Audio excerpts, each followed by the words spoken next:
cuando nosotros hemos estado trabajando antes de la presencialidad, había ya una conversación importante sobre la necesidad de integrar estos recursos tecnológicos en el aprendizaje de los estudiantes, ¿no? Vemos aquí esta imagen muy conmovedora donde el equipo directivo de la escuela va recogiendo una de los intereses del estudiante y aplicándolas a la escuela más o menos a su modo de ver, ¿no? Ellos dicen, no, es un poco incómodo, pero es la única forma de que los chicos nos presten algo de atención durante la clase. Entonces, a través de esta caricatura se quiso recoger antes de la pandemia esta preocupación de integrar la tecnología a los procesos de aprendizaje. Algunas escuelas ya habían dado estos pasos, otras escuelas se resistieron, ¿no? Y de repente integraban la tecnología más para canales de comunicación de repente, ¿no? Y no tanto para gestionar procesos de aprendizaje. Bueno, ya en este momento todos estamos sumergidos, hemos avanzado, la pandemia nos ha llevado hacia adelante, así que no hay marcha atrás, tenemos que ir usando este recurso, esta herramienta importante que nos brinda la tecnología. Pero si vamos a hablar de estos procesos híbridos de aprendizaje, si vamos a hablar de hibridar el proceso de aprendizaje, realmente entendemos que hibridar este proceso implica, como estamos observando aquí en la siguiente imagen, implica que insertemos a nuestras clases, ahora que los chicos van a regresar a la presencialidad. Hibridar significa insertar estos recursos, estas herramientas tecnológicas para aquellos niños que no puedan asistir a las clases presenciales. Observemos con detalle la imagen, ¿no? El maestro, bueno, ahora tiene su laptop desde la que se conecta a través de una plataforma con un grupo de estudiantes que no pueden asistir a la clase, ¿no? Tiene también su proyector para que los chicos que están presencialmente también puedan compartir lo mismo que los niños o jóvenes que están a distancia.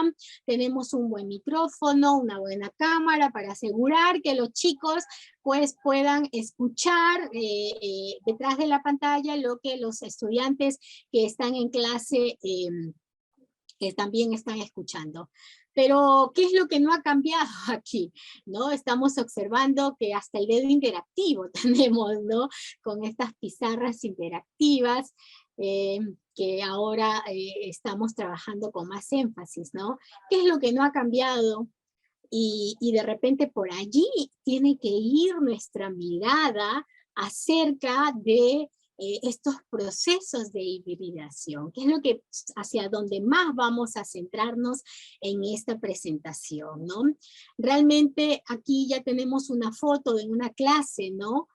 Donde tenemos a un grupo que va a estar trabajando desde sus casas y hay una buena pizarra que le permite a la maestra estar conectada con los chicos y también los que están presencialmente son parte de la clase. Pero ¿qué no está cambiando? ¿Qué se mantiene? ¿Qué sigue de la misma manera? Cuando vamos a hablar de estos procesos de hibridación, necesitamos entender que debemos ir más allá de hibridar los ambientes, presencial, virtual, y las herramientas tecnológicas, ¿no? Tenemos que ir más allá. De repente, en este momento, estimados directivos de escuelas, nuestra preocupación es el equipamiento, que es algo muy bueno, que nos va a ayudar mucho. Realmente, Dios quiera que ya pronto este virus pues pueda tener un mayor control, de tal manera que podamos tener estos espacios de aprendizaje presencial, que es lo más enriquecedor para el estudiante, pero realmente la tecnología no la vamos a dejar, es importante, pero ¿qué es mucho más importante, ¿no? ¿Hacia dónde tendríamos nosotros que ir observando? Realmente la tecnología siempre se nos ha dicho que nos tiene que permitir que los estudiantes desarrollen procesos autónomos de aprendizaje, pero vamos viendo que un estudiante es autónomo para poder organizar sus tiempos de juego. Realmente es increíble cómo se generan estos canales de comunicación, de transferencia de información a través de los juegos. Realmente los chicos, cuando uno lo mira gestionar sus juegos en un dispositivo, uno se maravilla. Ese nivel de organización, de resolución de problemas, de creatividad.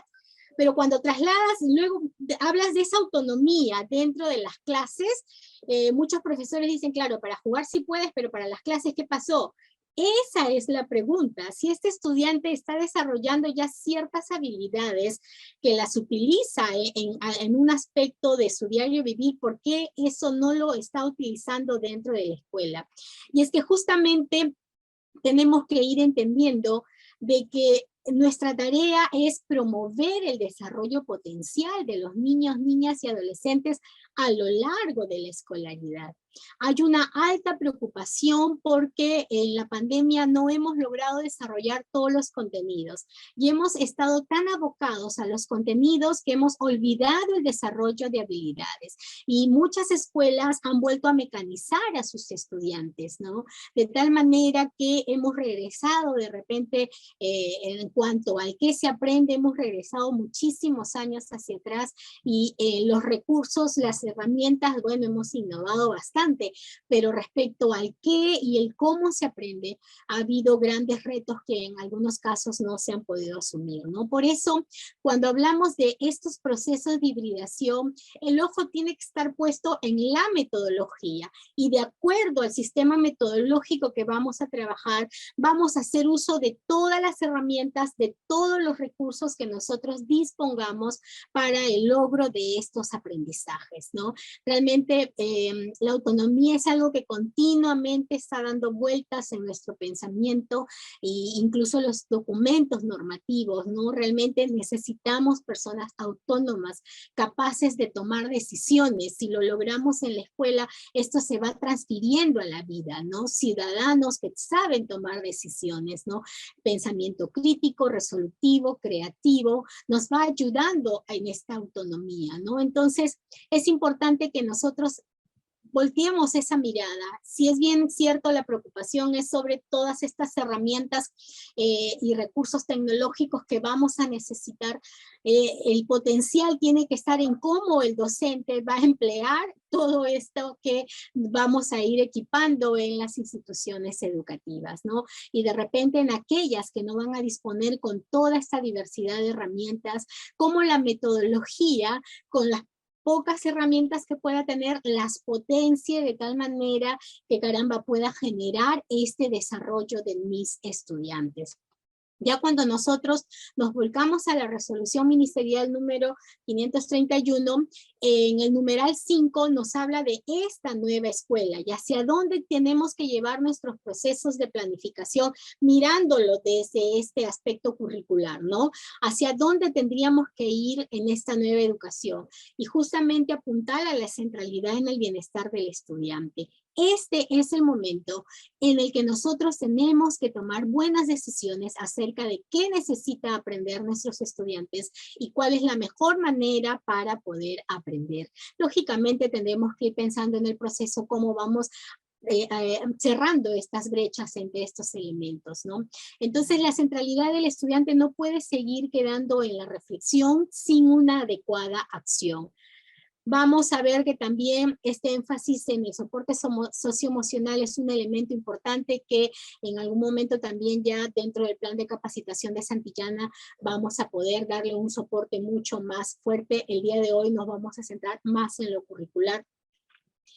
La valoración y atención de la diversidad en la medida de cómo vamos logrando el ayudar a estos estudiantes. Hablábamos en la reunión anterior que vamos a tener estudiantes que han logrado los aprendizajes, estudiantes que están en proceso de logro y estudiantes que es posible que estén en inicio del logro de aprendizajes. Entonces, nosotros vamos a tener a todos ellos en una sola aula, ¿no? Y vamos a trabajar las mismas competencias, pero cómo vamos a ir generando estos espacios para que estos estudiantes puedan ir avanzando de tal manera que en el mejor de los casos, la mayoría pueda alcanzar los niveles esperados. La evaluación formativa se mantiene como uno de los elementos importantes de esta nueva escuela y los procesos de hibridación. Para poder ir trabajando tener en cuenta esta metodología que debemos nosotros prestar atención para el logro de estos aprendizajes, vamos a referirnos un poco a las metodologías activas, que son muchas en líneas generales, ¿no? Son distintas, pero vamos a mencionar solamente algunas, ¿no? Cuando hablamos de estas metodologías, pues hablamos de este conjunto de acciones, métodos, técnicas, estrategias que ponen al estudiante de cualquier nivel en el centro del aprendizaje. Y eso es lo que buscamos en esta nueva escuela, que el estudiante sea ese centro del aprendizaje. Pero una de las características de estas metodologías, cuando pone al estudiante en el centro del aprendizaje, es separarse el aprendizaje desde situaciones de la vida real. Desde allí es que nosotros tenemos que ir armando nuestra planificación. Esto ya no es nuevo, ya lo venimos trabajando año tras año, pero todavía tenemos resistencia. Hemos encontrado mecanismos para programar desde metodologías activas, pero ejecutar tradicionalmente, ¿no? Entonces es increíble nuestra capacidad para ir adaptando ese tipo de situaciones, ¿no? Entonces es una cosa increíble en lo que se lee en la programación y lo que finalmente se termina observando en la clase, ¿no? Entonces debemos tener en cuenta que este tipo de metodologías fomenta el trabajo en equipo, incentivan el espíritu crítico y deja a un lado estos procesos memorísticos de repetición de los contenidos. Ya tenemos estudiantes que si se olvidaron de un dato, van de frente al entorno, buscan y rápidamente te dan el dato. Entonces, estamos muy abocados a medir cuántos datos recuerdan, que la relación que se puede dar entre esos datos y también la transferencia hacia la realidad en la que viven para dar cuenta, para dar solución, para aportar, ¿no? Entonces, este es un elemento que debemos ir teniendo en cuenta en nuestra planificación. Lo vamos a ver un poquito más adelante, pero de repente vamos a empezar a recordar algunas características propias de estas metodologías para que luego observemos algunas de ellas y cómo lo tendríamos que ir pensando desde este proceso de hibridación. Si bien es cierto, ahora estamos hablando mucho de esto, pero nosotros ya sabemos que desde el siglo XIX se hablaba de estas metodologías activas y sus características, ¿no? Bueno, principios en primer lugar. El aprendizaje se construye. Esto es un elemento importante dentro de la planificación. Estamos en un buen momento para ayudar a los papás a entender que no podemos trabajar procesos mecánicos y repetitivos. El aprendizaje se debe construir y la construcción toma tiempo. La construcción no siempre termina escrita en un cuaderno o en una ficha. La construcción requiere procesos de reflexión, procesos de interacción, ¿no? Entonces, es un buen momento para nosotros también sensibilizar a los padres de familia respecto de estos elementos. Otro de los principios es que el estudiante tiene que generar esa autodirección respecto a los procesos que va realizando. Vamos a mirar una de las competencias del currículo que nos ayuda en ese sentido y también vamos a autoevaluarnos para ver si realmente la hemos ido trabajando como tal. También requiere lo que ya se ha indicado hace un momento, ¿no? Partir siempre desde la experiencia real, cercana, que puede ser real o simulada, pero cercana a las experiencias y a las necesidades de nuestros estudiantes. Estas metodologías fomentan el juego, la cooperación, la resolución de problemas, la creación de proyectos, el fomento del pensamiento crítico. Son, digamos, algunas características vitales. Y las podemos ver, por ejemplo, vamos a mirar primero una de estas características que es crucial, que es el trabajo cooperativo entre los estudiantes, ¿no? Esto lo venimos trabajando ya, si no 20 años, pero hasta ahora nos cuesta que nuestros estudiantes trabajen realmente en equipos. Seguimos viendo esa tarea fraccionada, dividida en pedazos, luego alguien la pega y luego la presenta, ¿no? Entonces, ¿de qué manera nosotros podemos ir generando este trabajo en equipo de nuestros estudiantes, ¿no? ¿Cuáles son esos medios que hemos utilizado y ayudado a nuestros estudiantes para poder generar estos procesos, ¿no? Estos recursos, estas herramientas? Muchos de los obstáculos que tenemos para poder trabajar en equipo es que justamente decimos que a través del trabajo en equipo los estudiantes van a ser autónomos, porque ese trabajo que puede ser en pares o en grupos de 3, 4, 5 estudiantes, los estudiantes tienen que seguir ritmos y desarrollar procesos que ellos ya conocen, pero realmente cuántos de nosotros hemos ayudado a nuestros niños, a nuestros jóvenes a lograr este trabajo en equipo. Si bien es cierto, se dice que el trabajo en equipo promueve la autonomía, pero también la autonomía y los rasgos de esta autonomía te permiten desarrollar un buen trabajo en equipo, ¿no? Es una relación de ida y vuelta. Por eso les quería presentar un poco cómo nos ha ido respecto al trabajo de la competencia 29. Gestiona su aprendizaje de manera autónoma. ¿Cómo nos ha ido en ese sentido, estimados colegas? ¿Qué tal nos ha ido ayudando a nuestros estudiantes a definir metas? Vamos a estar en este trabajo híbrido y requerimos ayudar a nuestros estudiantes a lograr a potenciarse, ¿no? en su ser integral, pero necesita ese estudiante ser autónomo en su aprendizaje. No vamos a tener espacios presenciales, espacios a distancia, ¿no? Pero este estudiante necesita potenciar este trabajo autónomo. ¿Cómo está su definición de metas? Cuando este estudiante comienza a trabajar una experiencia de aprendizaje o una unidad didáctica, cualquiera que sea, tiene claras las metas de aprendizaje. Cuando va a desarrollar sus sesiones, tiene claras las metas de aprendizaje. Esas metas se las dice usted, o es el estudiante quien con su mediación logra determinar cuáles son esas metas a alcanzar. A partir de la definición de metas, el estudiante puede organizar acciones estratégicas para alcanzar estas metas, que es otro de los elementos. En este modelo, pues nosotros vamos en algunas acciones asincrónicas, algunas actividades donde el estudiante va a trabajar de forma independiente en casa, va a recibir algunas actividades a desarrollar, y necesitamos que sea estratégico en el desarrollo de estas actividades, pero ¿el estudiante está preparado para organizar estas acciones estratégicas? Recuerden que esta es una competencia que está en el currículo, o sea, no es una cosa nueva, que ya la hemos venido trabajando desde la implementación de este currículo hacia el año 2017, ¿no? Aunque ya la veíamos con otro nombre en la propuesta anterior, pero ya se venía desarrollando. El asunto está cómo lo hemos trabajado, ¿no?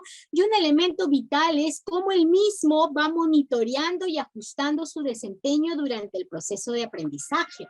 Entonces, eso nos invita a pensar cómo las escuelas han ido organizando el logro de esas características que se esperan respecto a la autonomía, y que nuestro currículo lo tiene organizado en competencias, ¿no? En las capacidades y en los desempeños. Y esos desempeños, si bien es cierto, los tenemos desde inicial de 5 años, también podemos nosotros ir viendo adecuaciones que podríamos plantearle en los más pequeñitos, ¿no?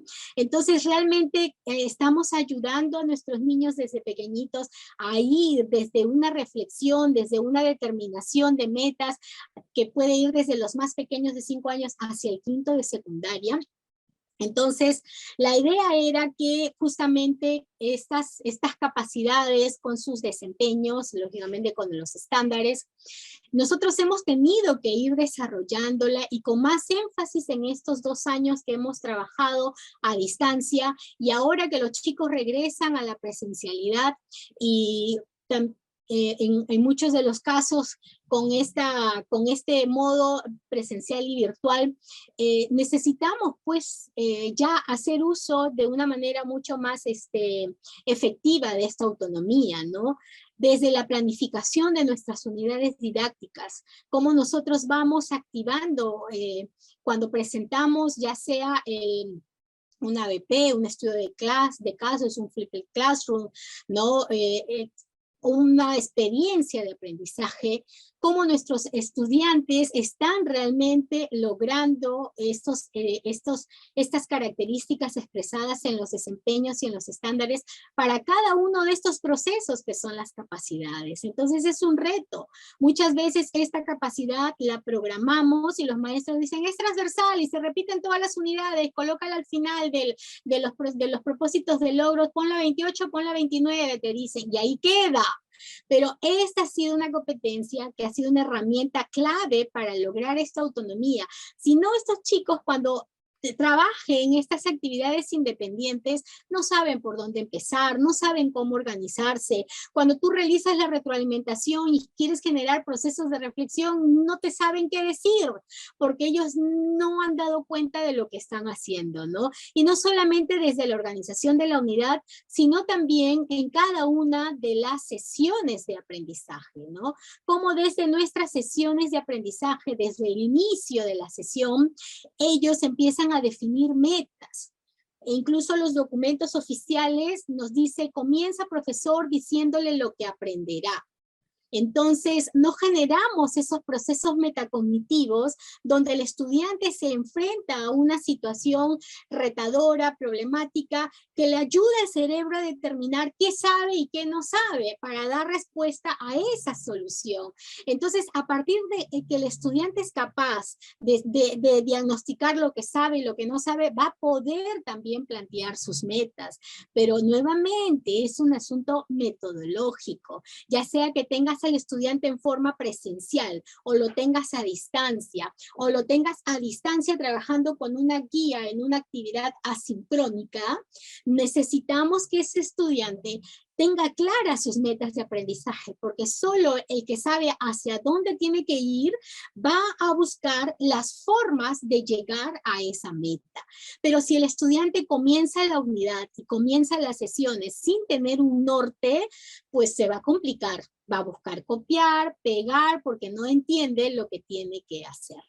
Entonces, es nuevamente parte de nuestra metodología, ¿no? Cuando vamos a realizar estas actividades que los chicos van a trabajar en equipos, ya sea en pares o grupos un poco más grandes, nosotros queremos que desarrollen estos procesos. Queremos que ellos puedan monitorearse entre ellos y autoajustar su desempeño para poder alcanzar realmente las metas que se han planteado. Entonces, es metodología, es cómo nosotros vamos orientando a nuestros estudiantes para realmente ser autónomos. Y estos procesos de hibridación que estamos nosotros introduciendo pues en la básica regular, que no van a ser totalmente nuevos, ¿no? Porque ya en estos 2 últimos años los hemos ido trabajando, lógicamente totalmente a distancia. Ahora vamos a ir combinando estos espacios presenciales y a distancia. No solamente se están trabajando en la básica regular, sino ya se vienen trabajando desde el nivel superior, ¿no? El nivel superior ya contempla, ya sea la técnica o universitaria, contempla estos procesos de aprendizaje autónomo. Inclusive ahora usted, si quiere obtener una especialización, encuentra los anuncios publicitarios donde les dicen, si usted accede a una especialización sincrónica con asistencia de un tutor en periodos coordinados, el monto es tanto, pero si usted accede a esa especialización de forma asincrónica, es decir, usted autónomamente organiza sus metas, organiza sus tiempos, sus espacios, sus estrategias, autorregula sus actividades de aprendizaje para lograr la certificación, tiene este otro precio, ¿no? Entonces, y muchos adultos dicen, yo no puedo aprender si no es que hay alguien que me esté enseñando. Me cuesta a mí aprender si no hay alguien que me enseña y necesito ir a una clase presencial o necesito que un tutor virtualmente me esté orientando. Entonces, Aquí vamos observando que de repente a nosotros adultos nos cuesta, pero estas nuevas generaciones están mucho más preparados para eso, pero lastimosamente estos tres procesos que sí los trabajan en sus juegos, cuando ellos interactúan a través de sus aplicaciones, sí los chicos definen sus metas, plantean sus estrategias, es una cosa maravillosa lo que hacen ahí, ¿no? Y van reflexionando sobre qué estrategias utilizar para poder lograr sus metas. Eso tenemos que nosotros adultos empezar a ingresar a ese pensamiento y guiarlos también, ¿no? Tenemos algunas pautas que desde el currículo lo podemos ir mirando, ¿no?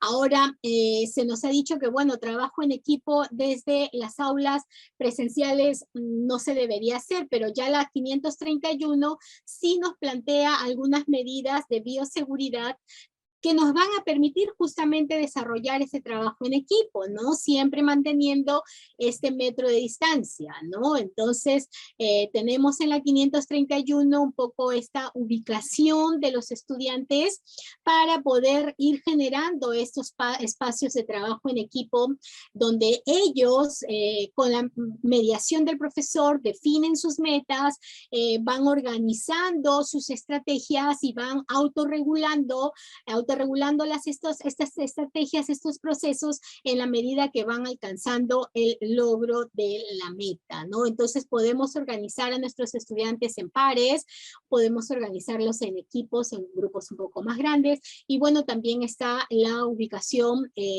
individual que no se exceptúa, también hay momentos en que vamos a necesitar trabajar de esta forma, pero repito, vamos a mirar estas metodologías, pero un elemento clave es cuán autónomo es nuestro estudiante para lograr esto, ¿no? Va a venir a mi clase presencial, algunos van a tener una presencialidad alternada, un día sí, un día no, en algunos casos estemos por horas, que es algo un poquito más complicado, ¿no? Algunos por semanas, hay distintas experiencias sobre cómo va a ser la rotación de los estudiantes, ¿no? Pero van a haber momentos en que estos estudiantes necesitan trabajar de forma autónoma, individual, personal o colectiva en equipos.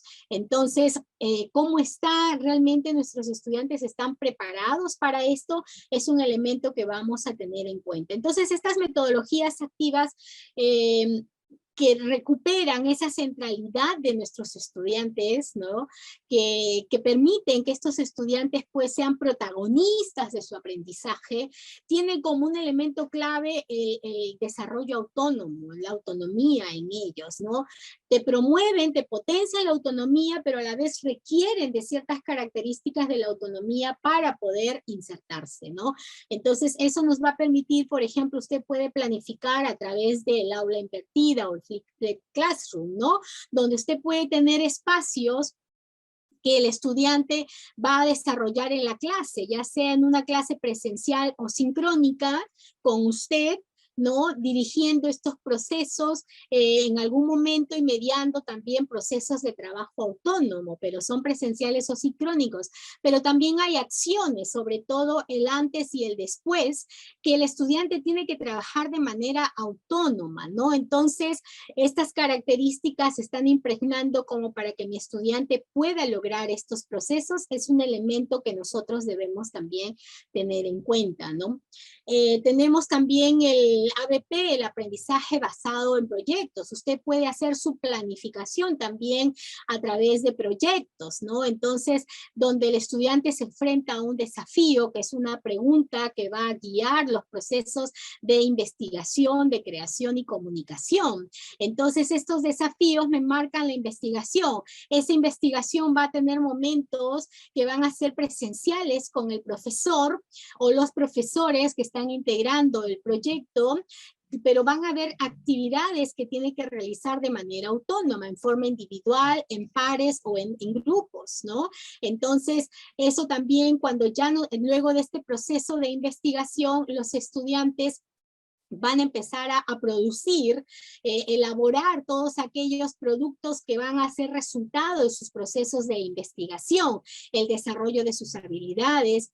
Entonces, esto también vamos a ver cómo, en qué momentos van a ser presenciales, sincrónicos con el docente y cuáles van a ser esos momentos asincrónicos, donde ellos en forma individual, en pares o en equipos van a trabajar. Entonces ahí es que vamos a necesitar, están definiendo metas, están organizando sus estrategias, se están autorregulando. Entonces se va dando cuenta usted, esta competencia 28 es transversal para todo lo que nosotros vamos a ir realizando. Por eso el diseño del docente siempre es una herramienta importante. Y este es un buen momento para ir pensando esto. De repente estamos muy afanados en que ya armemos la programación anual, ya quiero avanzar mis primeras unidades, pero ¿cuál es la centralidad, el cumplimiento de estos aprendizajes, o es que realmente esos aprendizajes se adecúen a estas características de lo que los estudiantes necesitan desarrollar,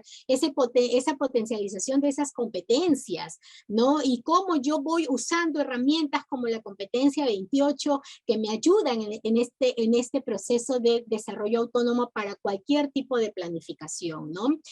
También hoy en día se ha trabajado mucho, pues, estos juegos en el aula, ¿no? Se ha introducido la gamificación, los juegos serios, el aprendizaje basado en juegos, y recoge básicamente estos elementos, estos principios que los estudiantes utilizan en estas actividades lúdicas que ellos trabajan de forma independiente.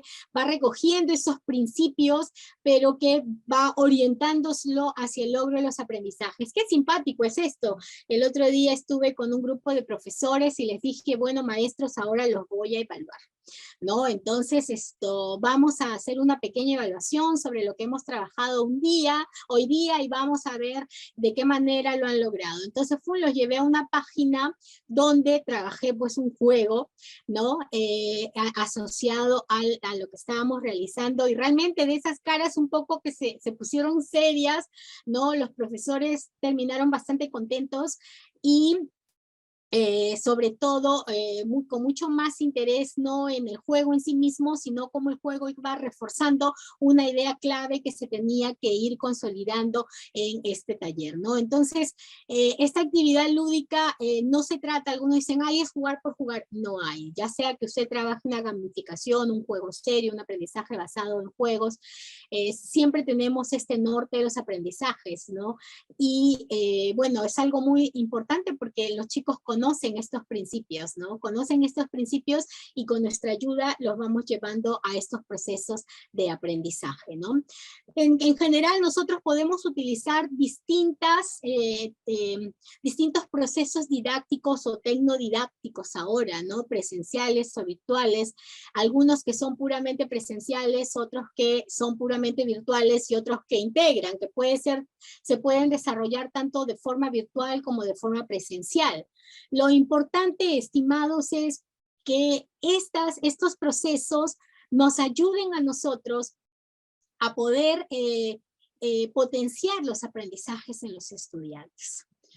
Ve usted que no estamos orientándonos mucho a qué herramienta podemos trabajar, porque de repente usted dice, en mi escuela no vamos a contar con cámaras y cosas por el estilo para poder implementar.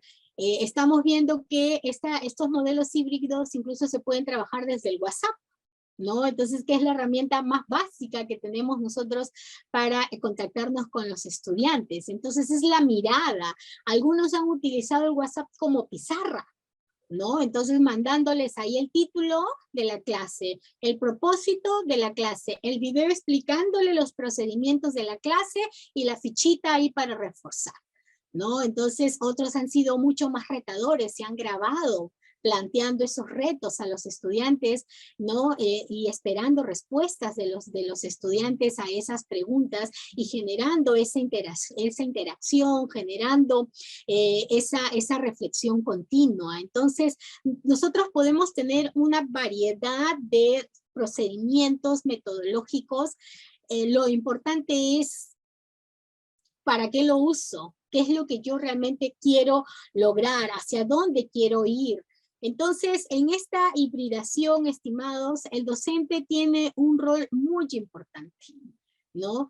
La mediación que realiza el docente es el momento de la toma de decisiones, ¿no? Tengo que mediar entre lo que mis estudiantes van a aprender y sus características, ¿no? Entonces, la centralidad va a ser dada en los contenidos. Nosotros somos pues nosotros somos este sistema que ahora está apoyándolos a ustedes en las clases. Nos hemos unido Santillana y Norma para poder aportarles un conjunto de herramientas, y muchas de las escuelas nos dicen, ¿no? En algunas reuniones que tenemos, pero tenemos que avanzar lo que el libro dice. Nosotros estamos haciendo, ustedes nos conocen, año a año, innovando continuamente, de tal manera que nuestra propuesta educativa no sea una enciclopedia a desarrollar, sino brindarles herramientas para desarrollar lo que requiere aprender nuestros estudiantes, ¿no? Y ustedes que conocen nuestras propuestas pueden dar fe de eso, ¿no? Cómo vamos brindando procesos, estrategias, y ahora a través de estos sistemas que estamos trabajando, los profesores cuentan con más herramientas para poder desarrollar estos aprendizajes. Entonces es el docente quien tiene que ir tomando estas decisiones, inclusive ya la RM nos lo está indicando, lo vamos a recordar en un momentito, pero es el profesor quien tiene que mediar esto. También tiene que mediar y la toma de decisiones, de acuerdo a la metodología que vamos a trabajar, cuáles van a ser los procesos que van a trabajar de forma presencial o sincrónico, cuáles van a ser esos procesos que se van a trabajar de forma asincrónica, ¿no? Entonces, con los estudiantes trabajando de manera independiente, ¿no? Entonces, nosotros tenemos que tomar esas decisiones.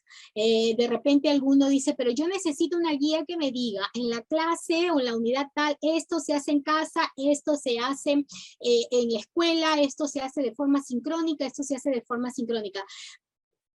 De alguna manera se podría hacer eso, pero no va a responder a la característica de nuestros estudiantes. Esos son procesos que debemos decidir nosotros. Nosotros somos los que tenemos que ir tomando esas decisiones. ¿Cuál es el momento más adecuado de acuerdo al avance que van generando mis estudiantes? ¿Cómo vamos a involucrar a las familias en estos procesos? Muchos docentes se quejaban de que en la evaluación había mucha intervención de los padres de familia, ¿no?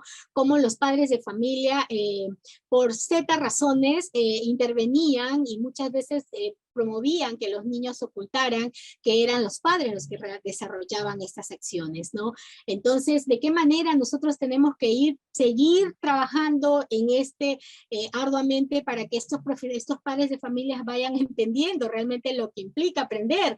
No es como en la época en que nosotros aprendimos que el mejor estudiante es el que se sabía todas las respuestas correctas, porque era un sistema solamente de memorización.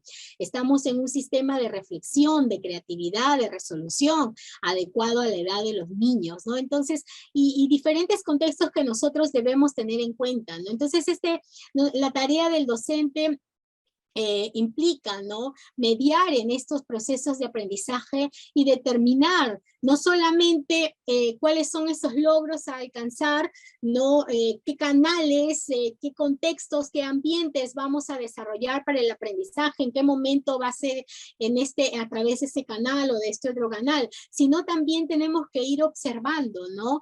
Qué estudiantes requieren mayor apoyo, porque ya recordamos nosotros que tenemos toda una variedad de estudiantes, ¿no? Hablamos de ritmos de aprendizaje, hablamos de niveles de logro alcanzados entre nuestros estudiantes que va a variar, entonces ahí nosotros vamos a tener que ir tomando decisiones. Los recursos más adecuados, ahora nuestros sistemas poseemos diversos recursos y herramientas elaborados con una finalidad pedagógica específicamente desarrollados para que los estudiantes aprendan de acuerdo a su edad, de acuerdo a los rasgos que se esperan según el currículo. Entonces, el maestro va tomando esas decisiones, ¿no? Estos procesos, de la comprensión de estos procesos, y en especial el desarrollo de esta autonomía, ¿no? Que estos estudiantes puedan aprender a alcanzar estos tres elementos, la definición de metas, las estrategias a desarrollar y la autorregulación.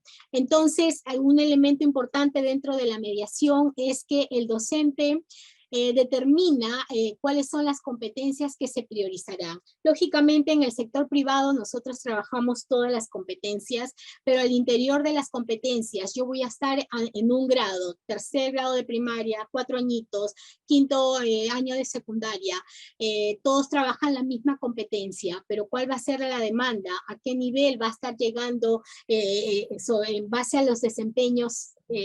¿Qué es lo que va a trabajar el estudiante A, el estudiante B y el estudiante C? Eso es un reto para nosotros dentro de la programación, ¿no? Dentro de la programación tenemos desempeños y esos desempeños tenemos que mediarlos, ¿no? Realmente todos mis estudiantes están en condiciones de lograr este desempeño.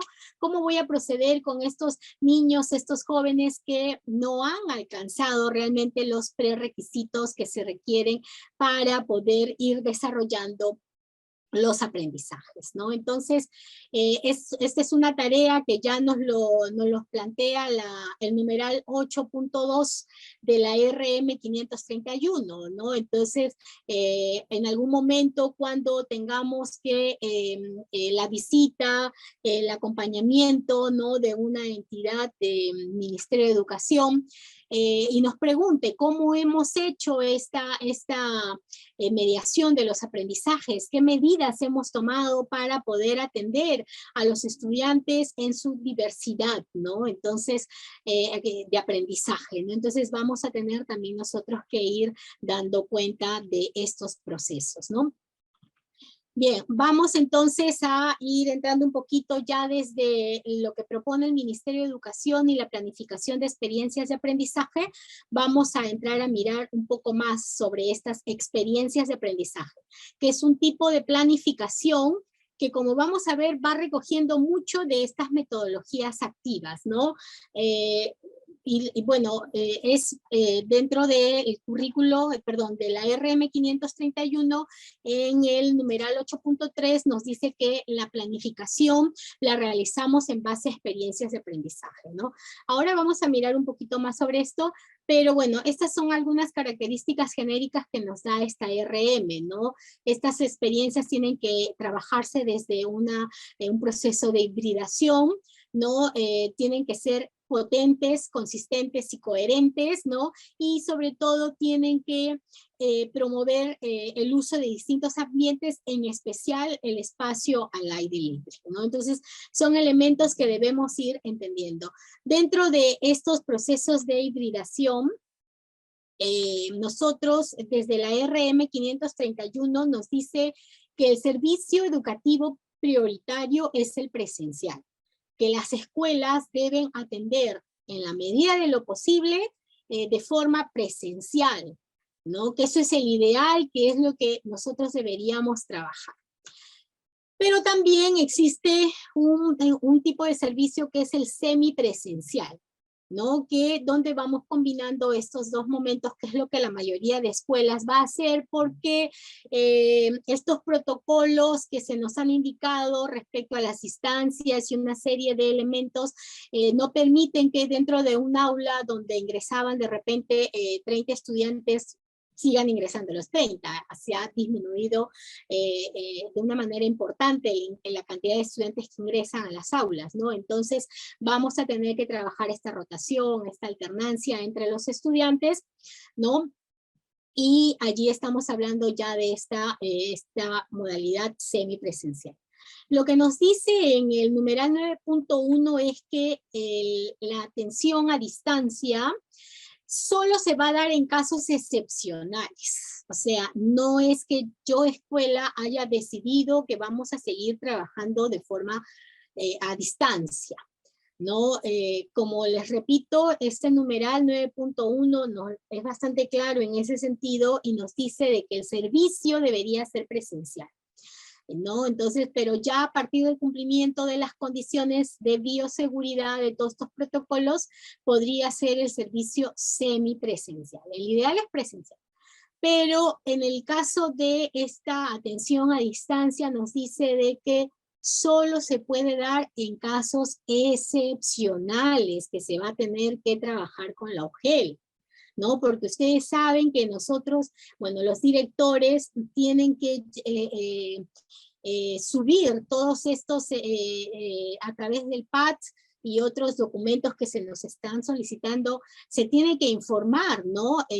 Acerca del tipo de prestación de servicios, ¿no? Y ya la UGEL es la encargada de la supervisión de esta plataforma Simón para poder conocer bien qué es lo que está haciendo cada escuela privada, ¿no? Entonces, nos dice bien claro esto, que se da en casos de excepcionalidad y porque lo óptimo es brindar algún tipo de presencialidad, ¿no? Y nos indica que en casos de no conectividad, que realmente todo el grupo del aula, de la escuela, que esto generalmente se da en zonas al interior del país, dice, en casos de no conectividad se implementa una estrategia de sesiones remotas, sincrónicas y o asincrónicas, ¿no? Pero mediando ahí, ¿no? Donde se asegure la entrega de materiales educativos, complementando con llamadas o videollamadas, ¿no? Pero lo importante es la presencialidad. Entonces, aquí vamos a tener bastante cuidado, estimados colegas. Entonces, estas experiencias de aprendizaje que se nos está pidiendo desarrollar, las debemos trabajar o presencialmente o de forma semipresencial, ¿no? Entonces, ya en el numeral 8.31, nosotros tenemos que ir observando las características de estas experiencias de aprendizaje que las vamos a mirar ahora con un modelo desarrollado, ¿no? El planteamiento de la situación, los propósitos de aprendizaje, el sistema de evaluación y la secuencia de actividades. Entonces, estas experiencias de aprendizaje, estimados, no son nuevas. Desde el 2020, la RVM 093 y la 094 ya nos indicaba las características de estas experiencias de aprendizaje, ¿no? Incluso acá tenemos esta definición que se sintetiza en estas ideas claves, ¿no? Enfrentar una situación desafiante, es un problema complejo, por eso tiene mucho la mirada de ABP, ¿no? Estudio de casos, ¿no? Tiene esta característica, estas experiencias de aprendizaje. Se desarrolla en etapas sucesivas. Una de las particularidades es la interdependencia de estas sesiones. Qué interesante es la articulación, ¿no? Yo no trabajo sesiones independientes, cierro esta clase que no tiene nada que ver con la anterior ni con la que viene, tiene que haber una secuencialidad en esta propuesta de aprendizajes, ¿no? Y esa secuencialidad tiene que ser lógica, que promueve un pensamiento complejo de manera sistemática, que va de lo simple a lo básico a lo complejo. Comienzo con actividades retadoras, pero que van un poco a la medida de lo que los chicos ya van manejando y progresivamente los voy elevando en la complejidad porque la intención es desarrollar ese potencial de aprendizaje, ¿no? Luego nos dice que tienen que ser auténticas los contextos, ¿no? Que siempre estamos trabajando y tienen que ser planificadas intencionalmente, ¿no? Por los docentes y en colaboración por los estudiantes. ¿Cuál es la estructura de una experiencia de aprendizaje? Entonces, este material nosotros lo tenemos en el portal de Aprendo en Casa, ¿no? Ahí, si ustedes ingresan con la cuenta como usuario de docente, ustedes van a poder acceder a todo este material completo, que es la guía, ¿no? De experiencias de aprendizaje. Entonces, estos son los elementos básicos que también los recoge esta RM 531, ¿no? Entonces, estamos observando que una experiencia de aprendizaje parte de una situación o reto, ¿no? Entonces, este es el momento en que al planificar nosotros estamos ya planteando cuáles son las situaciones que vamos a ir trabajando en el año escolar, ¿no? Entonces esto es algo que muy particular también dentro de nuestra planificación, porque siempre que hablamos del protagonismo, de la centralidad de los estudiantes, la planificación debería comenzar por convocar a estos estudiantes y a través de diversas estrategias ayudarlos a que ellos también puedan contribuir en la planificación. Esto es algo que se está trabajando poco a poco, por eso generalmente comenzamos la planificación desde la mirada del docente. Pero un docente que conoce a sus estudiantes, ¿no? Entonces, es importante este primer componente que es el reto, ¿no? Que los estudiantes van a trabajar y está enunciado, y las características básicamente es que presenta los contextos específicos, ¿no? Identifica y describe al contexto en el que se va a trabajar, que ha sido creado intencionalmente, ¿no? Para el desarrollo de los aprendizajes, ¿no? Se va interrelacionando lo que pasa en el contexto, en la realidad, con competencias que pueden ser desarrolladas, ¿no? Se relacionan con enfoques transversales, tienen que ser situaciones desafiantes, significativas para el estudiante, y este reto se plantea a través de preguntas, ¿no? Qué interesante esto de las preguntas, porque se relaciona mucho con el aprendizaje basado en proyectos, ¿no? Entonces, este es el primer elemento que nosotros debemos tener programados en nuestras experiencias de aprendizaje. Entonces, ¿cómo está su planificación? Se está reuniendo el equipo de docentes, se va a reunir la primera semana de febrero, algunos lo han hecho al terminar el 2021, ¿no? Plantear esos contextos en que se van a ir diseñando las experiencias de aprendizaje. Un segundo elemento que debemos tener en cuenta son los propósitos de aprendizaje. Entonces, tenemos que ir observando a partir de este contexto, qué competencias van a poder empezar a interactuar para poder dar respuesta a esta pregunta desafiante que nos plantea el reto, ¿no? Entonces, aquí una de las características es justamente que los estudiantes, una de las características es la integración de diversas competencias, ¿no? Esto es lo que nos está costando mucho, en especial a partir de los grados de polidocencia, ¿no? Nos está costando, pero creo que muchas veces un elemento por el cual nos está costando esto es la comunicación, es esa capacidad de concertar, esa capacidad de poder tener esas discusiones que nos permitan llegar a acuerdos, ¿no? Acuerdos productivos, creativos, resolutivos, ¿no? Para que nuestros estudiantes logren los aprendizajes, ¿no? Es interesante ver cómo cuando los maestros inician un poco distantes este trabajo de planeación cuando son de maestros de diferentes áreas y se sientan a la discusión, siempre comienzan con esa idea de que no se va a lograr, y cuando se termina el planeamiento realmente muy motivados porque wow, salieron unas actividades que van a salir geniales porque estamos trabajando realmente interdisciplinarmente, ¿no? Entonces, esta es una de las características que nosotros debemos tener en cuenta. Algo que es también tomado de los proyectos, aunque en los proyectos dentro de la fase de la sensibilización a los estudiantes, ¿no? Donde ellos se integran al proyecto, lo hacemos de una manera muy creativa, pero bueno, en el caso de las experiencias de aprendizaje, nos piden que los estudiantes también puedan, desde el inicio de la unidad, puedan conocer cuáles van a ser estos elementos que se van a ir trabajando desde la experiencia de aprendizaje, ¿no? He ingresado a este Genially de Aprendo en Casa, ¿no? Donde nos da esta pauta, ¿no? Para los maestros sobre cómo ir integrando a los estudiantes en la experiencia de aprendizaje, ¿no? Entonces, estos procesos tienen que darse a conocer, pero nuevamente, una cosa es que yo se lo diga, y otra cosa es que genere un espacio para que los estudiantes sean conscientes de aquello que se va a aprender, ¿no? Entonces, siempre es más retador, más desafiante cuando hay una actividad, ¿no? De inicio. Por ejemplo, estábamos viendo una actividad sobre cómo poder desarrollar nuestras actividades si es que no hay electricidad, ¿no? Entonces, esta era la pregunta desafiante que se iba a trabajar y se pedía, pues, como parte de inicio de la actividad, uno de los docentes iba a realizar su sesión, su clase, era una clase presencial, ¿no?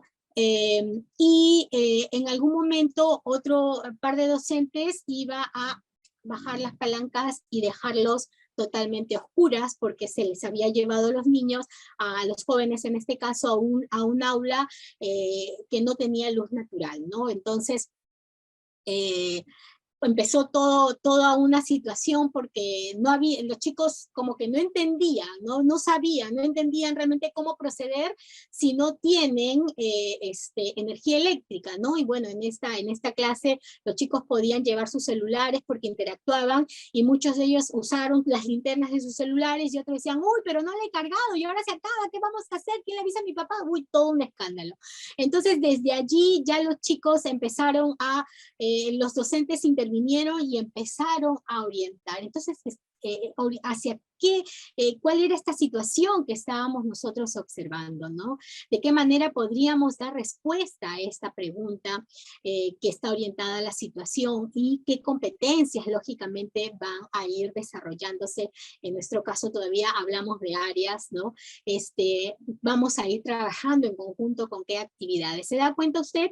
Recogen mucho de los proyectos, ¿no? Entonces, me preguntaron esto, ¿no? ¿En qué se diferencia una experiencia de aprendizaje, un proyecto? Un proyecto, claro, que es mucho más enriquecedor.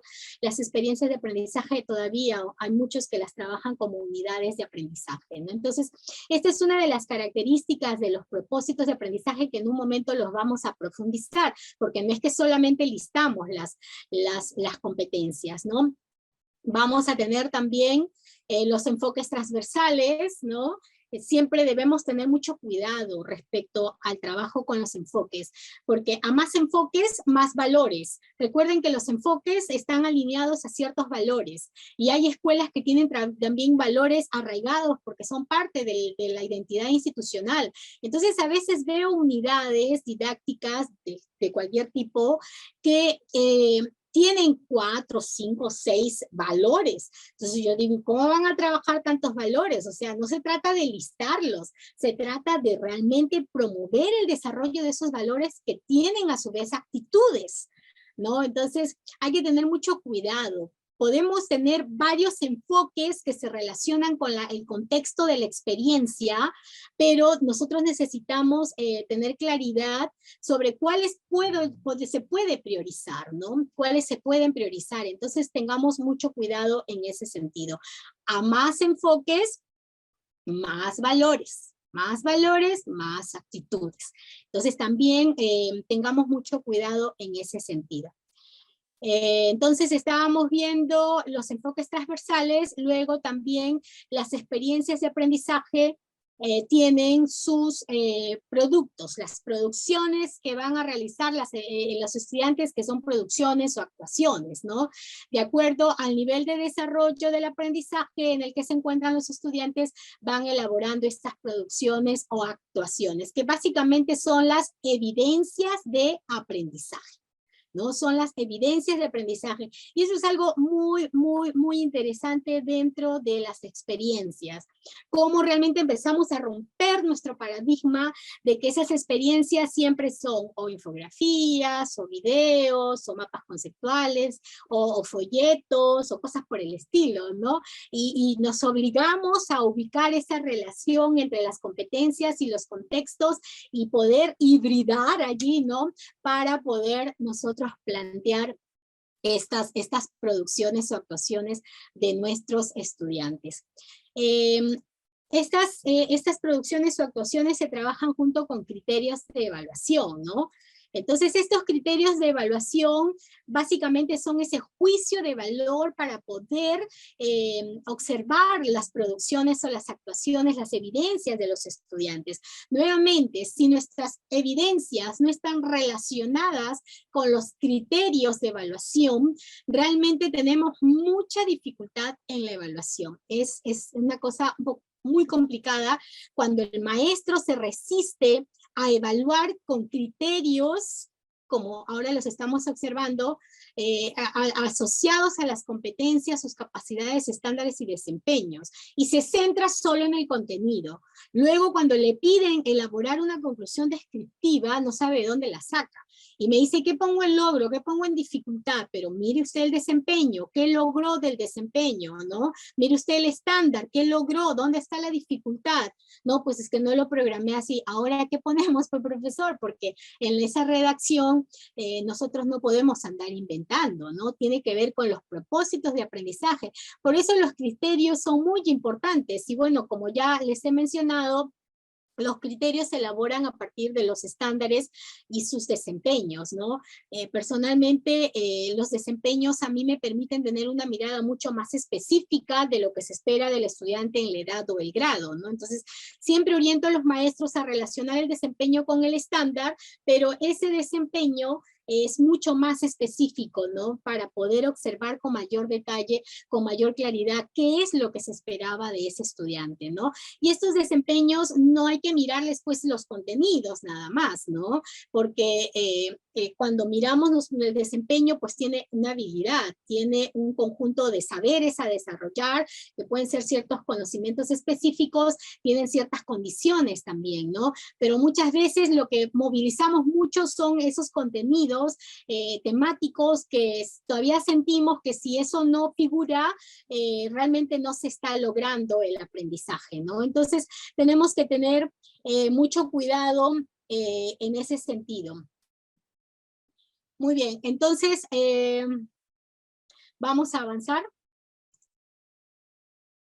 Y también tenemos la secuencia de actividades, ¿no? Esta secuencia de actividades donde, como ya bien se establecía en las características de las experiencias de aprendizaje, tienen que ser pues lógicas, secuenciales, articuladas unas entre otras, ¿no? Entonces, como estamos mirando aquí, el modelo que yo he escogido para esta experiencia es un modelo de secundaria. ¿Por qué? Porque cuando lo miramos desde inicial y primaria, y decimos, ah, claro, los chicos de inicial y primaria sí siempre integran, pero en secundaria es difícil, no se puede, no se hace, ¿no? Entonces siempre es ese reto con secundaria sobre cómo nosotros podríamos ayudar a los estudiantes en esta secuencia articulada, ¿no? Estos chicos no tienen un pensamiento fragmentado, los chicos no miran la realidad particionadamente, sino que la miran integrada, cómo este elemento se conecta con este y me ayuda en este sentido, y eso es algo que la tecnología ha logrado mucho, esa conexión que tenemos, que ellos van desarrollando, ¿no? Entonces, cuando nuestras áreas no están articuladas, no están conectadas entre sí, para los chicos realmente es bastante pesado el aprendizaje, ¿no? Porque no logran entender cuánto, si lo que están aprendiendo tiene o no sentido, no logran entender el propósito, no logran entender los procedimientos, ¿no? Entonces debemos nosotros irlo observando, ¿no? Presentan este orden lógico y coherente, tienen que estar alineados a los enfoques de las áreas según correspondan, ¿no? Y nuevamente el tema de la autonomía, ¿no? Esa autonomía que nosotros tenemos que ir desarrollando en los niños, ¿no? Entonces, es algo que nosotros vamos a tener que ir profundizando. También brinda espacios donde ellos van organizando sus actividades y bueno, tienen que ser factibles de desarrollar, ¿no? Son actividades de aprendizaje que pueden ser ejecutadas, ¿no? Hay muchas ideas grandiosas, pero a veces no se llevan a cabo por diversos factores, entonces debemos tener mucho cuidado en este sentido. Entonces, este es un esquema, estimados, digamos, es la estructura básica que nosotros vamos teniendo respecto a las experiencias de aprendizaje, ¿no? ¿Cómo vamos planificando? Usted puede planificar con ABP, puede planificar con Flipped Classroom. La verdad que podemos tener diversas metodologías. Si lo queremos mirar desde lo que propone el Ministerio de Educación, nos pide desarrollar estas experiencias de aprendizaje, que superficialmente se las he mostrado, ¿no? recogen mucho de estas metodologías activas, y que claro, con la experiencia del docente y la introducción de estrategias, podemos enriquecerlas, ¿no? Podemos enriquecerlas, en algún momento podemos introducir un proceso de gamificación, ¿no? Algunas acciones del aula invertida, ¿no? O del aprendizaje invertido, ¿no? Entonces, realmente se pueden enriquecer, ¿no? Pero como ya hemos visto, nosotros como docentes tenemos que ir mediando, ¿no? Entonces, cuando ya vamos a ir planteando estos criterios de evaluación, nosotros vamos a tener que ir mediando realmente dentro de estos criterios, estos estudiantes que no han logrado los aprendizajes, tenemos que ir observando realmente este es un criterio válido para toda mi clase, o es cómo tengo que hacer la adaptación, la adecuación a aquellos estudiantes que presentan todavía dificultades de aprendizaje, ¿no?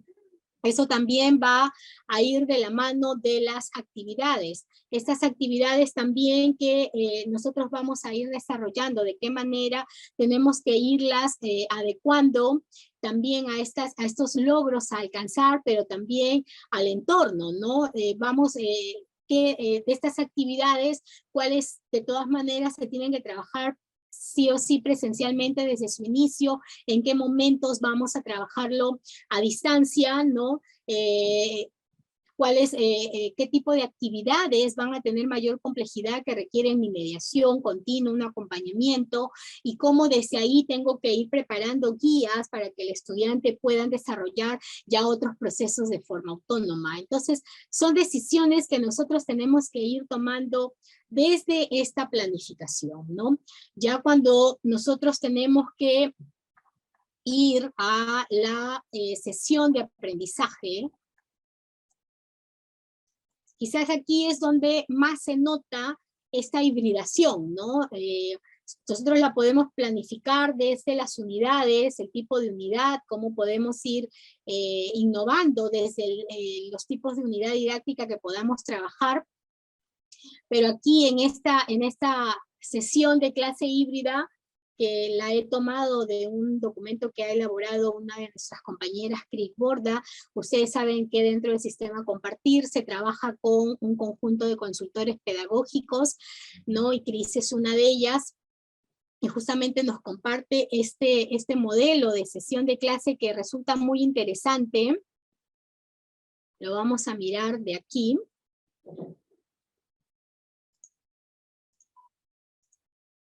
Entonces, aquí, por ejemplo, esta propuesta de sesión, nosotros vamos observando que de repente las actividades que se van a trabajar en los estudiantes, ¿no? Hay actividades que se van a trabajar de la misma manera para el grupo presencial como para el grupo virtual, ¿no? Entonces son estas actividades que se van a ir trabajando de repente en forma similar a cada uno de ellos. Pero ya para el inicio de la sesión, estamos observando que tenemos estudiantes que están conmigo en forma presencial y también se están conectando sincrónicamente, ¿no? Entonces las actividades van a ser las mismas. De repente, mientras yo trabajo en una actividad presencial con los chicos, habrá alguna actividad que los estudiantes desde casa puedan desarrollar de manera independiente. Entonces, cuando voy elaborando mi sesión de aprendizaje, tenemos que ir nosotros ir planteando estas ideas, ¿no? Sobre cómo vamos a ir en el punto de partida, que es, bueno, en este caso el inicio, ¿no? En el desarrollo de la sesión, en el cierre de la sesión. Entonces, esa es una de las características que nosotros vamos a ir pensando, trabajando, cuando vamos a ir diseñando nuestras sesiones, ¿no? Qué interesante cómo se ha hecho esta división de las columnas, ¿no? Para poder ir trabajando en esta sesión que va a contemplar los aprendizajes, a desarrollar, pero que vamos a ir observando para el logro de estos aprendizajes, cómo vamos a ir trabajando en simultáneo con dos grupos de estudiantes. Aquí tenemos otra opción, ¿no? de estudiantes que van trabajando con la maestra en forma presencial y sincrónica, ¿no?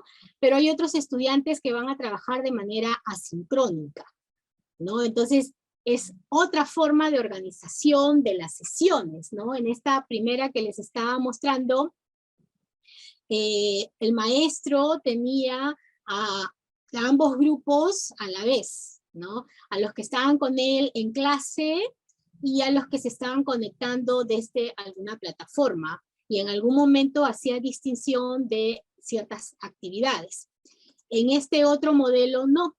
Para el logro del aprendizaje, los chicos van a estar trabajando de repente en un modo asincrónico, independiente, antes de la clase presencial, ¿no? Y de repente, ¿en qué momentos vamos a tener esa sincronía, ¿no? Entonces, nosotros también tenemos que ir pensando cómo va a ser esa organización de los aprendizajes, ¿no? De nuestros estudiantes, para poder ir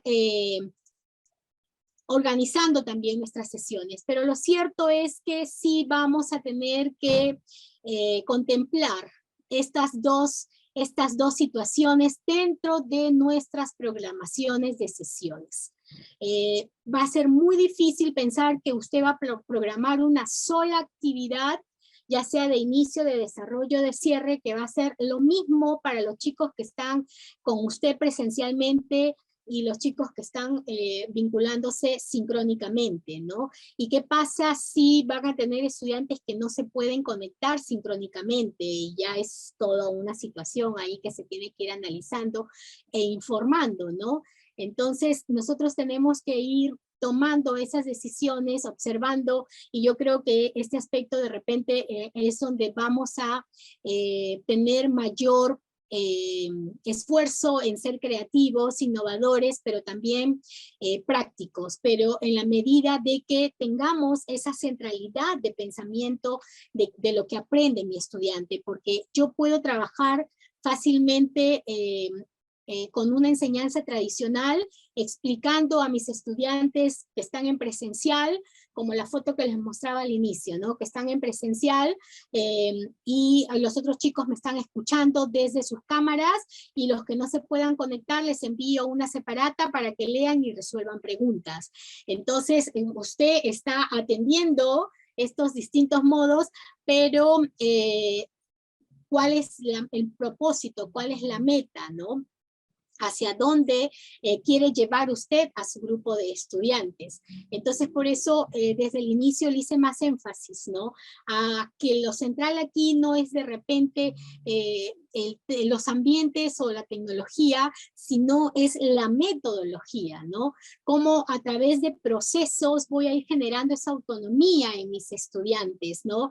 Para que cuando estén conmigo trabajando presencialmente, yo didácticamente los acostumbre a esa trilogía de plantear metas, a esa acción de poder plantear estrategias, a poder autorregularme, para que cuando tenga que trabajar de forma independiente, porque dentro de mi sesión he ido programando que hay una actividad independiente, entonces ese estudiante pueda realizar estos procesos, ¿no?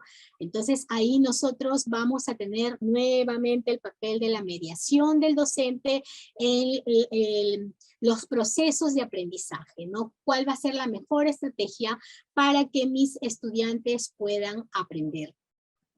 Tenemos que ir avanzando porque esto es muy enriquecedor, pero hay tanto que ir teniendo en cuenta que, y bueno, ya como nos dijo Ena, vamos a tener más adelante también una mirada mucho más específica, ¿no? De estos procesos. Ahora los estamos mirando así en general. Entonces, el otro elemento que tenemos que tener en cuenta, debemos tener en cuenta, es el enfoque de la evaluación, que sabemos que seguimos teniendo esa mirada formativa de la evaluación. Y bueno, pues no está variando en el sentido de que debemos siempre orientarnos, ¿no? Miren, nuevamente estamos aquí en esta estrategia para el trabajo autónomo, ¿no? La evaluación formativa implica que los estudiantes tengan claro hacia dónde vamos, ¿no? Entonces, pero es una cosa común que se ve al final. Chicos, ¿qué aprendimos hoy?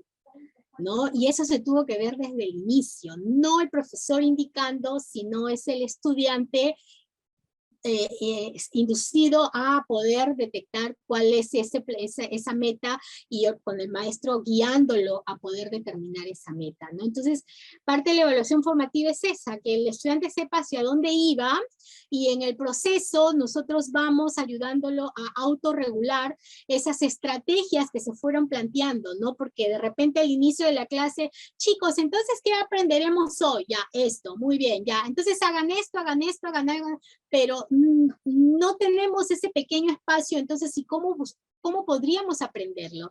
Estamos trabajando esa estrategia, se comprende, se trabaja, ¿de qué otra manera la podemos nosotros ir mejorando, ¿no? Entonces, ¿se dan cuenta, estimados? Trabajar la autonomía en los estudiantes para realmente generar esta hibridación del aprendizaje, de que el estudiante pueda trabajar en diferentes entornos, de forma presencial, de forma virtual, ¿no? De forma independiente. Lo que se necesita, pues, es que nosotros desde las clases, que los espacios que tengamos, toda actividad, siempre estemos desarrollando esta capacidad para que ellos puedan seguir estos mecanismos, ¿no? Entonces, si yo le voy a preguntar, chicos, ¿qué aprendemos hoy? ¿Qué aprendemos hoy? Ah, ya, y ahora lo vamos a hacer de esta manera, o sea, exploto su capacidad para plantear metas, pero luego le digo, tú no digas nada, yo te voy a decir cómo lo vas a hacer, ¿no? Entonces, hay que cambiar nuestro paradigma, hay que ir renovando nuestra forma de interactuar con ellos y nos va a beneficiar, porque ¿cuántos nos hemos quejado de que los chicos funcionan muy bien en sus juegos, pero no transfieren todas estas habilidades en su proceso de aprendizaje? Entonces debemos tener en cuenta eso, ¿no? Hacia dónde vamos, dónde estamos, en función a aquello que pensábamos, hacia dónde íbamos a llegar y de la manera que íbamos a llegar. Así que, ¿qué medidas vamos tomando para poder establecer esas mejoras, cerrar esa brecha que nos permite lograr estos aprendizajes, ¿no? Entonces, este es conocido como el ciclo también de la retroalimentación. Nuevamente tenemos este aporte de Cris respecto a los instrumentos de evaluación, ¿no? Entonces, así como hay metodologías que se pueden trabajar presencialmente, ¿no? Otras que son básicamente virtuales y otras que pueden trabajarse tranquilamente en ambos ambientes, en ambas modalidades, los instrumentos de evaluación también van en esa línea, ¿no? Entonces, lo importante es nuevamente con estos instrumentos de evaluación, ¿qué es lo que yo quiero lograr? Nos entusiasmamos mucho con las rúbricas, las listas de cotejo, pero el maestro va sintiendo que no le sirven porque su sistema todavía sigue siendo tradicional, ¿no? Entonces, los portafolios que realmente han sido el boom en esta educación a distancia, los portafolios no se han trabajado teniendo en cuenta la competencia 28, ¿no? De la gestión autónoma de los aprendizajes, porque ese es digamos, la característica principal de un portafolio, ¿no? Es una persona planteándose sus metas a través de esta experiencia, de esta unidad didáctica, hacia dónde vamos a ir, cómo estamos iniciando, cómo estoy yo iniciando, y mis evidencias que me van indicando el proceso que voy desarrollando con un instrumento, una ficha metacognitiva que regularmente se pueda trabajar para ir generando esos procesos de reflexión, ¿no? Y ya con mis evidencias finales que me van a ir dando cuenta de mi nivel de logro. Entonces esos portafolios se han convertido en un cúmulo de archivos, pero no necesariamente en un portafolio, ¿no? Entonces estos instrumentos también nosotros tenemos ahora en entornos virtuales muchas herramientas muy buenas para poder evaluar, no solamente a través de pruebas, sino también con otros instrumentos valorativos, ¿no? Entonces, nuevamente es la mirada del profesor respecto a su metodología, ¿no? Siempre recordando que, si bien es cierto, la mirada de la evaluación es formativa, pero no deja de ser certificativa, ¿no? En algún momento usted debe determinar el nivel de logro del aprendizaje de los estudiantes, pero por favor tenga en cuenta que asignar notas a cada acción del estudiante durante la construcción del aprendizaje no ayuda a aprender, ¿no? Nosotros debemos registrar avances, retroalimentar, volver a evaluar y entonces asignar la calificación. Nos hemos llenado de evidencias calificando todo, cualquier actividad calificada con una escala, ya sea cualitativa, literal, con una escala literal de A, D, A, B, C, D, o, bueno, hasta el año pasado, cuarto y quinto de secundaria, con una escala vigesimal. Y todo lo teníamos que evaluar, ¿no? Entonces, tengamos mucho cuidado en ese sentido. Perdón, no evaluar, calificar, ¿no? Entonces, tengamos mucho cuidado en ese sentido, que la evaluación formativa no siempre requiere una calificación, pero sí requiere una descripción, una retroalimentación de cómo estamos, de logros, dificultades y maneras de poder alcanzar los aprendizajes. En esa reflexión, en esa retroalimentación, cuando nosotros asignamos un calificativo, ese calificativo a veces entorpece el proceso de aprendizaje y el estudiante está más en función de la calificación que del aprendizaje, de tal manera que ya no reflexiona sobre su logro, sino que busca copiar o busca que alguien como el papá le haga el trabajo para alcanzar la calificación que todo el mundo espera, ¿no? Entonces, por eso la evaluación con este carácter formativo no requiere de estas calificaciones. Podemos utilizar otros elementos, ¿no? Anotaciones, códigos, ¿no? Y lógicamente dentro del proceso de retroalimentación. Pero sí hay un momento en que asignamos una calificación, que es cuando ya, ya sea en el proceso, en algún momento del proceso, y también lógicamente en el cierre, tenemos que hacer esa comparación de cómo vamos, ¿no? Cuán cerca, cuán lejos estoy, y realmente al final sí lo hemos logrado, ¿no? Entonces debemos seguir contemplando estos elementos estimados y en estos procesos de retroalimentación, ¿no? Que se pueden dar por descubrimiento, de manera descriptiva, de forma elemental, son formas de retroalimentación.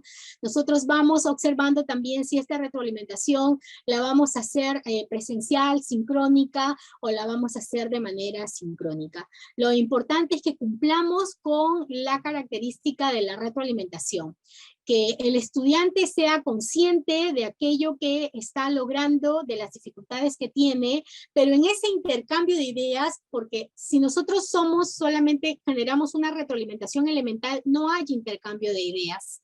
Pero si generamos una retroalimentación por descubrimiento en ese diálogo con el estudiante, no solo se retroalimenta el estudiante, también se retroalimenta el profesor, porque al escuchar al estudiante nos damos cuenta también de los errores que nosotros podemos cometer como docentes, porque ya damos por sentadas ciertas cosas, pero luego el estudiante nos manifiesta cómo las observa y nosotros se nos abren los ojos y decimos, wow, no pensé que podía ser así, ¿no? Entonces, por eso el tipo de retroalimentación es muy importante y tenemos que ver qué canales son los que nosotros vamos a utilizar en estos procesos de hibridación, ¿no? Finalmente, podemos nosotros trabajar la hibridación pensando en la gestión de grupos, ¿no? Si van a trabajar presencialmente simultáneamente los equipos, los estudiantes presenciales o virtuales, o se van a alternar, ¿no? Hay alternancia interdiaria, hay alternancias semanales, ¿no?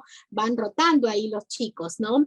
Podemos pensar en estos modelos de hibridación según los intereses y necesidades del estudiante, que es lo más enriquecedor, que yo los puedo alternar, puedo trabajarlos simultáneamente, bueno, son formas de gestión, pero si su metodología no cambia, o sea, los puede tener rotando, alternando, trabajando simultáneamente, pero la metodología sigue siendo la misma, no se logran los propósitos de aprendizaje, ¿no? Y bueno, lógicamente en este atender a estas necesidades de los estudiantes, usamos distintas metodologías, ¿no? Metodologías que responden con mucho más énfasis a las necesidades de los estudiantes, ¿no?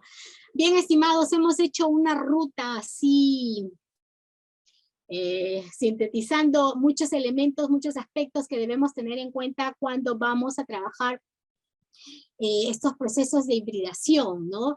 que lógicamente ya visitándolos a ustedes en sus escuelas, acompañándolos durante este año, podríamos nosotros ir desmenuzando, trabajando con mucho más, de repente, de forma más precisa y adecuada a la institución educativa, ¿no? Entonces, me han llegado unas preguntitas que en estos minutos que tengo las voy a ir contestando. Me imagino yo que han debido haber muchas más, pero bueno, me compartieron esto, ¿no? ¿Cómo fortalecer la autonomía y el pensamiento crítico en estudiantes que afrontan situaciones que afectan su bienestar socioemocional? Lastimosamente, muchas veces el estudiante que no es autónomo no sabe cómo poder enfrentar las crisis. Estos estudiantes a los que siempre se les ha dicho lo que tienen que hacer, a dónde deben ir y cómo actuar, ¿no? Carecen de estas herramientas para poder sostenerse emocionalmente, ¿no? Entonces, definitivamente, cuando nosotros ayudamos a los estudiantes a proponer, los vamos a fortalecer emocionalmente, porque ellos se van a sentir capaces de resolver situaciones, se van a sentir fuertes porque han tenido experiencias continuas de error, de fracaso y de levantarse del error, ¿no? Cuando durante los procesos de aprendizaje yo me equivoco, no tengo un profesor que me señala con el dedo, sino tengo un profesor que me hace pensar, ¿y por qué te equivocaste? ¿Y cómo lo podrías mejorar? Entonces, ¿ahora qué hacemos? Vemos al error como una oportunidad de aprendizaje. Eso nos fortalece emocionalmente. Lógicamente que hay estrategias para trabajar este sostenimiento emocional de los chicos, pero si lo miramos desde el plan curricular, fortalecemos también a esos estudiantes cuando ellos se sienten, saben, capaces de poder no solamente levantarse del error, sino de pensar y repensar sus estrategias, ¿no? Entonces, hablamos mucho del pensamiento crítico, se trabaja dentro de las competencias de las áreas, ¿no? Por ejemplo, en personal social, en ciencias sociales, tenemos esta competencia de construir interpretaciones históricas, ¿no? A mí me encanta cuando la primera competencia y la primera capacidad te dice que el estudiante tiene que interpretar críticamente fuentes diversas. Es excelente porque tiene unos desempeños que nos van indicando que el estudiante ante una situación debe ver cuáles son las fuentes más adecuadas, validar realmente la calidad de esas fuentes e interpretar también críticamente la validez de la información que recoge dentro de esas fuentes. Eso es fantástico, porque en diariamente, cotidianamente, por ejemplo, ahora estos fake news que se fueron levantando a partir de esta emergencia sanitaria, era impresionante ver cuánta gente se deprimía por una noticia falsa, y cuando uno le decía, oye, pero mírala bien, fíjate acá, este dato aquí, acá, no es real, tú sabes que eso no existe. Ay, sí, se van dando cuenta. Entonces, las competencias que vamos trabajando, cuando las miramos realmente a nivel de competencias, realmente generan, realmente habilitan a los estudiantes de muchas herramientas, ¿no? Cuando el estudiante indaga mediante métodos científicos, cuando va a problematizar, es excelente, porque te permite observar la problemática y empezar a pensar en por qué sucede esto, estas hipótesis, ¿no? Y no solamente esto, sino pensar en qué acciones yo puedo realizar para poder dar una respuesta a esa situación. Se van dando cuenta cuando va en matemática, ¿no? Cuando va a traducir, cuando va a detectar dentro de la situación problemática que puede ser enunciada o representada, él va a detectar los elementos relevantes. ¿Qué realmente me está pidiendo esta situación, no? ¿Cómo establezco la relación entre esas ideas para aportar una posible respuesta? Allí usted está desarrollando ese pensamiento crítico, creativo, resolutivo, ¿no? Entonces no es que realmente hay una clase de pensamiento crítico solamente para eso. Hay competencias que sí las van a trabajar específicamente, pero también se trabajan transversalmente. La criticidad, la creatividad, la resolución de situaciones, ¿no? Entonces, eso también nos va a ir a nosotros ayudando para poder darle este soporte a nuestros estudiantes, ¿no? Lógicamente, siempre requerimos del apoyo de especialistas que también nos puedan brindar herramientas específicas para poder ayudar a nuestros estudiantes. ¿Cuánto tiempo se sugiere trabajar por niveles? Como ya les he mostrado a través de la competencia 28, es todo el tiempo. O sea, no se trata de enseñarle al niño en un momento determinado proceso, sino hacerle parte de mi cotidianidad en el proceso de aprendizaje, desde la planificación de la unidad didáctica, sea experiencia de aprendizaje, proyecto de aprendizaje, cualquier tipo de unidad. Pues, desde ahí yo ya estoy viendo qué procesos, qué estrategias vamos a implementar para que mi estudiante pueda ir gestionando este aprendizaje de manera autónoma, ¿no? Entonces, lógicamente, de acuerdo a los niveles, las edades, los grados, la profundización, ¿no? Sobre uno de estos elementos, ¿no? ¿Cuántas experiencias de aprendizaje se programan? Dependiendo de la complejidad de estas. Cuando nosotros miramos la plataforma del ministerio, podemos encontrar de 8 a 12 experiencias al año.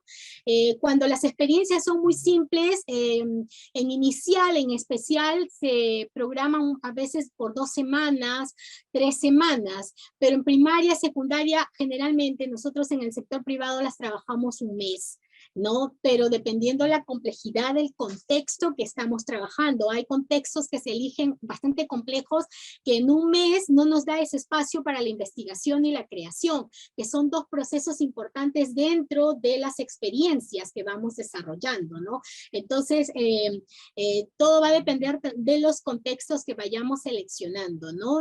Yo les animo a ir revisando las propuestas de experiencias que tenemos en Aprendo en Casa, como una bibliografía, una lectura de cómo se está planteando, ¿no? Con ideas que podríamos ir adaptando a las escuelas privadas para poder trabajar con nuestros estudiantes. Muy bien, estimados, son las preguntas que me llegaron. Nos vamos a estar encontrando de repente ya en las escuelas, visitándolos, acompañándolos en este retador año 2022. Yo creo que así como el 2020 que realmente nos abordó, nos sobreabordó, realmente fue una cosa que a todos nos tenía en vilo, pero lo hemos logrado, ¿no? Lo hemos logrado, hemos aprendido mucho, el 2021 hemos ido consolidando, pero nuevamente los reto a poder ir renovando nuestra manera de pensar, ¿no? Si nosotros renovamos nuestra manera de pensar, vamos a poder comprobar muchas cosas interesantes en nuestra vida, ¿no? Y siempre, estimados, confiando en Dios, ¿no? Es algo que a mí como persona me ha ayudado en estos 2 años, como profesional y como persona, a sostener tantos cambios, ¿no? Entonces, estimados, espero yo pues encontrarnos nuevamente en alguna otra oportunidad para seguir, bueno, teniendo intercambios con ustedes de todas estos retos que nos espera en el año. Muchas gracias a todos los que están agradeciendo, no los puedo ver en este momento, ya en algún momento los podré observar.